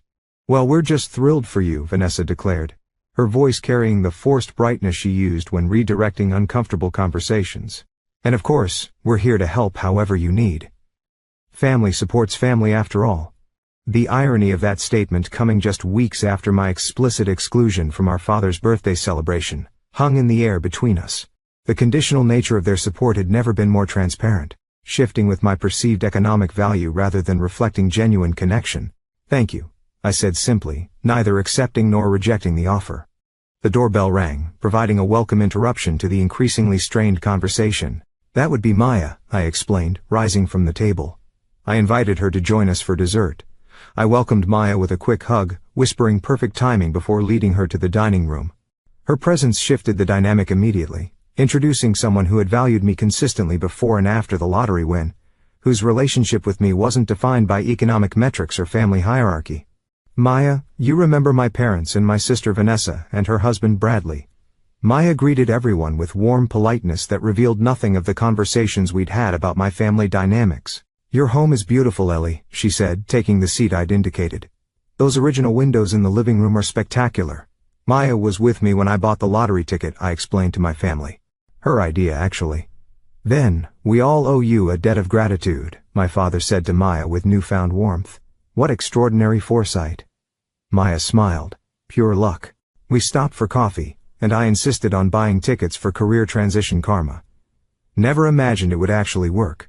Career transition, Vanessa repeated, her tone suggesting she was filing this information away. So, you knew about Eleanor's situation with Meridian? Of course, Maya replied easily. We've been friends for 15 years. We support each other through everything. The simple statement carried subtle weight, highlighting the consistency of our friendship through my divorce, career challenges, and financial fluctuations. A relationship based on genuine connection rather than conditional acceptance. How lovely, my mother commented, her social smile firmly in place. Eleanor is fortunate to have such supportive friends. I'm the fortunate one, Maya countered. Ellie has been there for me through 2 career changes, a messy breakup, and my mother's health crisis last year. Some people show up no matter what. That's who you want in your corner? The gentle rebuke wasn't lost on my family, though they showed no outward acknowledgement of it. Instead, my father steered the conversation towards safer territory, Maya's current position at a risk management firm, the housing market in our city, the weather forecast for the coming week. As I served dessert, a simple but elegant tart from a local bakery, I observed the shifting dynamics around my table. My family performing their roles with practiced precision, now adjusted to include enthusiasm for my lottery win. Maya providing the grounding presence of authentic connection. And myself, navigating boundaries that had never before been necessary when I'd occupied the lowest rung in the family hierarchy. Eleanor mentioned you're planning renovations, Bradley said as he finished his dessert. I know an excellent contractor who specializes in high-end properties. He did our wine cellar and media room. I'd be happy to connect you, thank you. But I've already engaged an architect and contractor, I replied. We're focusing on preserving the craftsman character while updating key spaces. Our contractor has experience with historical properties, Vanessa interjected. He could at least provide a consultation. Maybe suggest luxury upgrades you haven't considered. The plans are finalized, I said firmly. The renovation reflects exactly what I want, nothing more, nothing less. My mother sighed slightly. You've always been so practical, Eleanor, even as a child. But with these resources, you could create something truly exceptional, a showcase home. I don't want a showcase home, I replied simply. I want a space that supports my life and work, that reflects my values rather than impressing others. The concept seemed genuinely foreign to them, that I might have the means for ostentation, but deliberately choose otherwise. That my preferences weren't just compromises based on limited resources, but authentic expressions of my character. Well, to each their own, my father said with the dismissive tone he used when disagreeing, but unwilling to argue further. Though properties in this area tend to appreciate better with certain premium features, something to consider from an investment perspective. I'll keep that in mind, I said. The same response I'd given to multiple suggestions throughout the evening. A polite acknowledgement that neither committed to their input nor rejected it outright. As the evening drew to a close, the conversation turned to future plans, both mine and theirs. Vanessa mentioned their upcoming trip to the Maldives, a destination selected after careful research into where the truly discerning travelers are going this season. My mother detailed renovations planned for their retirement community villa, emphasizing the exclusive nature of the development. And what about you, Eleanor? My father asked, his tone suggesting genuine curiosity for perhaps the first time that evening. Beyond the foundation in this house, what are your plans now? The question was revealing, focused on what I would do with wealth rather than who I would be or what values would guide me. As if the lottery win necessarily meant a fundamental reimagining of my life's direction, rather than an expansion of existing priorities. I'll continue building the infection control program at Providence, I said. Develop the foundation's first coordination initiatives, complete the house renovations, essentially the same purposes that have always driven me, just with fewer resource constraints. My father nodded slowly, perhaps beginning to understand that the consistency in my choices reflected deliberate values rather than limited options. And what about personal matters? Family considerations? The question carried multiple layers. Was I considering marriage now that my economic status made me more eligible? Planning for children with my newfound security? Establishing inheritance structures for future generations? My focus is on building meaningful impact professionally and creating a life aligned with my values personally, I replied. Those have always been my priorities and remain so. But surely your circumstances open new possibilities, my mother pressed. Relationships with different sorts of people than might have been available previously. The implication was both clear and disturbing, that my romantic prospects would be enhanced by wealth. That better partners would now find me acceptable, that relationships themselves were transactions influenced by economic status. I'm not interested in relationships with people who would value me differently based on my bank account, I said, more directly than I'd intended, whether professionally or personally. The statement landed with unmistakable implications for our family dynamic. A brief, uncomfortable silence followed. Maya glanced at me with subtle support before checking her watch. I should probably head out. Early meeting tomorrow. Her movement provided natural closure to the evening. My family began gathering their things, making appreciative comments about the meal and the house with careful politeness that masked the unresolved tensions beneath. At the door, Vanessa embraced me with unexpected warmth. This has been enlightening, Ellie. We should get together more often now that you're settled in your new place. Perhaps you could join us at the lake house next weekend? The boys would love to see their aunt. The invitation to a family property I'd been subtly excluded from in recent years highlighted the transformation in my perceived value. Now that I had means comparable to hers, I was suddenly welcome in spaces previously reserved for the successful branches of the family. Thank you, but I have foundation meetings next weekend, I replied. Another time perhaps. Of course you're busy with your healthcare project. Her slight hesitation revealed her continued bewilderment that I would prioritize a public health initiative over social engagements with her family.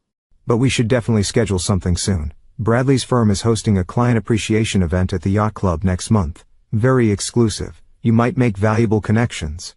Again, the assumption that I would naturally want access to their social circles now that my economic status made such access possible, that I would prioritize valuable connections over meaningful work or authentic relationships. I'll check my calendar, I said non-committally. My parents departed with similar attempts at relationship recalibration, my father suggesting a meeting with his financial advisors just to get a second opinion on your structures, my mother proposing lunch at her country club to discuss your philanthropic strategy more thoroughly. Each offer represented their effort to establish new terms of engagement based on my changed economic status. Each assumed that wealth would naturally shift my priorities to align with theirs. Each failed to recognize that the consistency in my values before and after the lottery win reflected authentic character rather than circumstantial limitation. After they departed, Maya helped me clear the dining table, waiting until we were alone in the kitchen before speaking freely. "Well, that was something," she observed, loading plates into the dishwasher. The speed of that pivot from failure, energy to beloved family member was actually impressive, like watching Olympic-level mental gymnastics. I smiled despite myself. They're adjusting to a new reality where I don't fit neatly into the family hierarchy anymore. It's disorienting for everyone. Including you? Maya asked perceptively. I considered the question carefully. It's clarifying more than disorienting. Seeing so transparently how their acceptance shifts with my economic status confirms what I've always suspected about our relationship. There's a certain freedom in that clarity, freedom to establish new boundaries, Maya suggested, or to invest more in relationships based on genuine connection rather than conditional acceptance. Exactly. I leaned against the counter surveying my new kitchen, a space that represented authentic choice rather than compromise or status seeking. I don't need to cut them off completely, but I can be selective about engagement, clear about boundaries, intentional about what I share and what I don't. Maya nodded. Healthy distance without complete estrangement, precisely. And meanwhile focusing energy on relationships and work that align with my values. Building something meaningful with these unexpected resources. After Maya left, I walked slowly through my new home, experiencing the quiet rooms with fresh appreciation. The craftsman's solid construction and thoughtful details reflected precisely what I valued. Quality without ostentation, beauty with purpose, history honored through preservation rather than erasure. The evening had confirmed everything I'd been processing since the lottery win. My family's conditional acceptance, the transactional nature of their understanding of relationships, the narrow metrics by which they measured worth and success. But it had also confirmed my capacity to navigate this transformed landscape without being transformed myself, to maintain core values while expanding impact, to establish boundaries that protected my authentic identity from others' expectations about how wealth should change me. I settled on the window seat in what would become my home office, looking out at the garden now silvered with moonlight. Tomorrow, I would return to Providence Hospital, continuing to build infection control systems that protected vulnerable patients. Next week, I would meet with the Foundation's advisory board to refine our first coordination initiative. The following month I would begin more extensive house renovations, creating spaces that supported both my life and work. None of these plans had fundamentally changed with the lottery win. They had simply expanded in scope and possibility. My priorities remained consistent, my values intact, my identity anchored in purpose rather than economics. The true win wasn't the $47 million. It was the clarity this unexpected wealth had provided about what truly mattered. Authentic connection, meaningful impact, values-aligned choices. It was the freedom to pursue these priorities without financial constraint, but also without being defined by material abundance. As I prepared for bed in my new home, I felt a deep sense of gratitude. Not primarily for the money itself, but for the opportunity it created to live with complete integrity, to align my external circumstances with my internal values, to build a life and legacy defined by purpose rather than accumulation. My family might never fully understand or appreciate these choices. They might continue measuring success by status markers and social positioning, rather than impact and authenticity. They might persist in conditional acceptance based on perceived value, rather than genuine connection. But their understanding was no longer necessary for my peace or progress. Their approval was no longer a metric by which I measured my worth. Their expectations no longer defined my possibilities. I was quite simply free, not because of wealth, but because of clarity. Free to build a life that reflected my truest self. To create impact that expressed my deepest values. To nurture relationships based on authentic connection rather than conditional acceptance. Tomorrow would bring new challenges, new decisions, new opportunities to align actions with values. But tonight, I slept peacefully in my craftsman home, grateful for unexpected blessings that went far beyond monetary measurement, clarity, purpose, and the courage to live authentically regardless of external judgment or expectation. 3 months after revealing my lottery win to my family, I stood in the garden studio of my craftsman home, now transformed into the headquarters of the Eleanor Mitchell Healthcare Access Initiative. The space combined functionality with thoughtful design, large windows providing natural light, comfortable seating areas for team discussions, and efficient workstations for our growing staff. Dr. Sanderson reviewed data projected on the wall screen, Our pilot program's first-month metrics from Providence Hospital. These early results are promising, Eleanor. 30-day readmission rates for high-risk patients enrolled in our coordination program are already showing a 15% reduction compared to control groups. I nodded, studying the graphs with measured satisfaction. The medication reconciliation component seems particularly effective. Preventing adverse drug events during the transition from hospital to home is making a significant difference. And the transportation assistance program has nearly eliminated missed follow-up appointments, added Marissa Chen, our operations director recruited from a national healthcare nonprofit. Patients who previously couldn't access post-discharge care due to transportation barriers are now consistently making those critical appointments. The foundation had moved from concept to implementation with remarkable efficiency, powered by adequate funding and a team of dedicated healthcare experts who shared my vision. What had once been a side project constrained by corporate priorities and limited resources was now a fully operational program addressing precisely the gaps I'd identified throughout my career. We should consider expanding the pilot to Lakeside Medical Center next quarter, I suggested. Their patient demographics include more rural populations who face different coordination challenges. It would test our model's adaptability. As the team discussed expansion strategies, my phone buzzed with a text from Vanessa. Don't forget Mom's birthday lunch Saturday. Country Club at noon. Dress code is summer chic, whatever that means. Bradley says to remind you about that. Investment opportunity, he mentioned. Time sensitive, apparently. The message represented everything that had evolved in our family dynamics since the lottery revelation. The casual inclusion in events I'd previously been excluded from. The subtle financial entanglements disguised as helpful reminders. The assumption that I would naturally prioritize their social engagements now that I was deemed worthy of inclusion. I texted back a simple confirmation about attending the lunch, ignoring the reference to Bradley's investment opportunity, the third time-sensitive exclusive proposal he'd mentioned in recent weeks. Each presented with the expectation that family connections would automatically override due diligence or alignment with my established investment criteria. Everything okay? Dr. Sanderson asked as I returned my attention to the meeting. Fine, I assured her. Just family matters. Where were we? Discussing potential partnerships with home health agencies to extend coordination support beyond the initial 30-day post-discharge period. We continued planning the foundation's next phase, identifying opportunities to deepen impact while maintaining programmatic focus. The work was exactly what I'd always wanted to do, addressing systemic healthcare gaps, creating navigation pathways for vulnerable patients, measuring outcomes to refine approaches continuously. The lottery win hadn't changed my professional purpose. It had simply removed the institutional constraints that had previously limited what I could accomplish.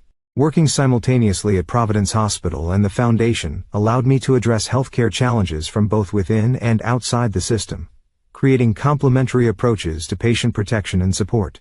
After the meeting concluded, I walked through my garden to the main house, now comfortably settled after modest but thoughtful renovations. Unlike Vanessa's showcase home with its media room and wine cellar, my craftsman reflected precisely what I valued.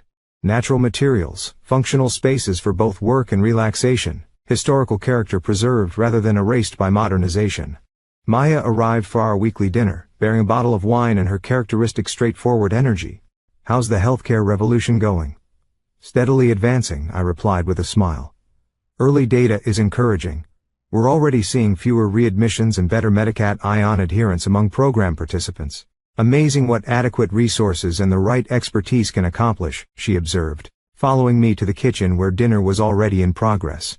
A simple but high-quality meal prepared by a local chef service. Another thoughtful luxury enabled by my changed circumstances, but aligned with my values, supporting local businesses while creating time for meaningful work rather than household tasks. And how are things on the family front? Maya asked as we settled at the kitchen island with glasses of wine. Has Vanessa invited you to join their private island vacation yet, or is that privilege still pending? I laughed despite myself. Not quite.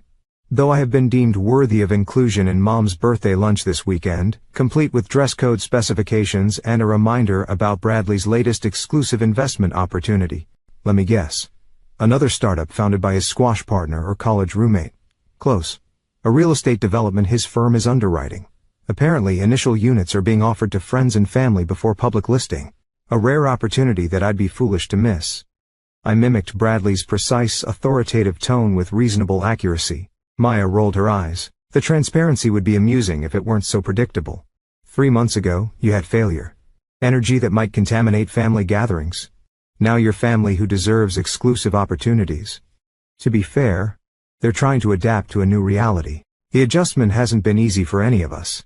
I arranged our dinner on plates, local sea bass with seasonal vegetables, beautifully prepared but not ostentatious. Their entire understanding of our family dynamic was built on a hierarchy where I occupied the lowest position. That structure has been fundamentally disrupted, and they're still finding their footing. Very generous interpretation, Maya noted, taking her plate to the dining room table. Though I noticed you didn't mention whether you're considering Bradley's exclusive investment opportunity. I am not, I confirmed with a smile. My financial team reviewed the prospectus. The development is over-leveraged, the location questionable, and the projected returns highly optimistic. Not something that meets my investment criteria. Will you tell them that? I considered the question carefully. I'll thank Bradley for thinking of me but explain that it doesn't align with my current investment strategy. No need to critique the opportunity itself. Always the diplomat, Maya observed. How very Eleanor Mitchell of you. We enjoyed dinner with comfortable conversation, discussing everything from Maya's recent promotion to the healthcare policy changes affecting our coordination programs. The evening represented exactly what I valued in relationships: authentic connection, mutual respect, shared history that transcended economic circumstances.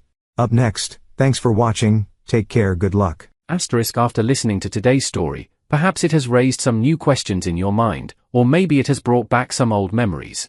Every day on Reddit, new experiences and moments create fresh stories, and they connect all of us. Everyone has their own unique journey in life, and we all try to understand the world in our own way. These kinds of moments remind us that we are all human, sometimes happy, sometimes sad, and always learning something new. If you enjoyed this story, feel free to share it with your friends. Your thoughts and feedback are always valuable to us, as they motivate us to create even better content. Every story has its own unique angle, and our goal is to understand everyone's perspective and make our content diverse and relatable. Stories like these help us realize that life's journey is different for everyone, and by hearing other stories, we learn something new. You can also share your own stories with us. Your experiences are valuable to us as well, and if you enjoyed this video, please leave your feedback. We aim to create content that brightens your mind and gives you new ideas every time. If you've already seen this video before, your feedback is still important. With every piece of feedback, we can improve our content and bring a new perspective to our viewers. Today, what we saw was just a small part of the many stories shared on Reddit and across the world. It's a reminder of how we all try to understand life by sharing our experiences with each other. This video was only an example of how we try to connect with others through storytelling, learning about different sides of life. We hope to continue sharing such stories that help us all learn and grow together. Thank you for your time, and don't forget to keep an eye out for more stories coming soon. If you haven't already, please like and follow for more amazing content. Your support keeps us going, and we will strive to bring you more thought-provoking and heartwarming stories. Until next time, take care and stay curious. **